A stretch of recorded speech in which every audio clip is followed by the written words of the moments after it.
Hello guys, in this video I'm going to show you how to create a video in the Canva app.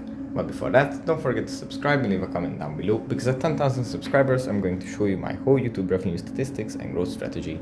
So without further ado, let's just jump right into it. First you have to open up the Canva app. And then it usually opens up in the home menu where we have our projects. But from here we have to select the plus icon in the bottom bar. If you tap on this, we get a list of different kinds of formats that we can create in. And in this list we find video. If you tap on this, the app is going to load and open up the format in which we can create a video. Usually it's a 5-second block, but you can increase the length of it or you can decrease it. Also, there are templates and different kinds of styles that you can apply to your video. So yeah, just start creating.